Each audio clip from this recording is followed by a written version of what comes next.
আমি বুঝতাম যে আমার মা খুব কষ্ট করে হাসতেছে, বাট যতক্ষণে আমি আমার মাকে হাসতে দেখতাম আমার কাছে খুব ভালো লাগতো।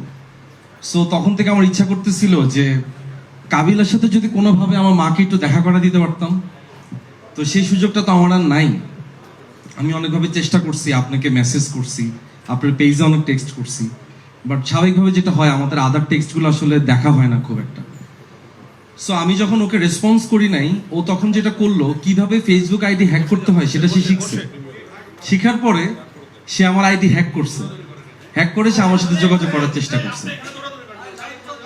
কিন্তু সবচেয়ে দুঃখজনক ব্যাপার হচ্ছে এটা, ছেলেটা যতদিন আমার আইডি হ্যাক করলো, যতদিনে সে আমার সাথে পরিচিত হইলো, ততদিনে তার মা পৃথিবী থেকে চলে গেছিল।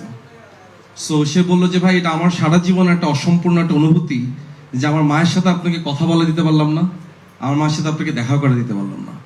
বাট আজকে আমি যে আপনার সাথে আমার এক্সপিরিয়েন্সটা শেয়ার করলাম, এটা ভেবে কিছুটা হালকা লাগতেছে যে অ্যাটলিস্ট কথা তো হইলো।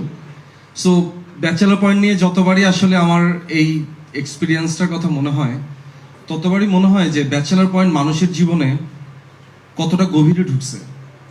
রাস্তাঘাটে আমরা যখন বের হই, মুরব্বী বয়সী মানুষেরাও যখন মাথা হাত দিয়ে বলে এদিকে কাবিলায় না, মনে করে যে তার পাশের বাসা থাকা কোনো একটা ছেলে, এরকম একটা চরিত্র, তখন খুব ভালো লাগে।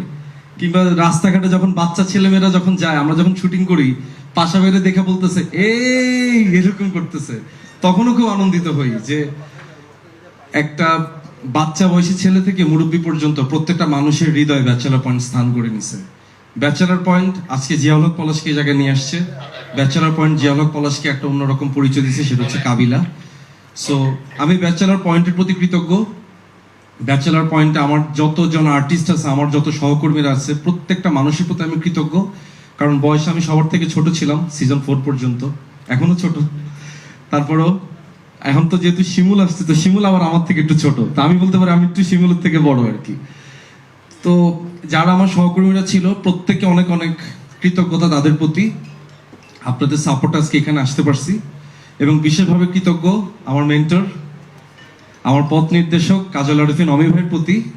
অমি ভাইয়ের গাইডলাইন না থাকলে আজকে এই তারিখে, এই দিনে, এই ক্ষণে এখানে এসে দাঁড়া আপনাদের মতো গুণী মানুষদের সামনে কথা বলা হইতো না। সো অনেক অনেক ধন্যবাদ অমি ভাই, এবং সেই সাথে ধন্যবাদ ব্যাচেলর পয়েন্টের প্রত্যেককে।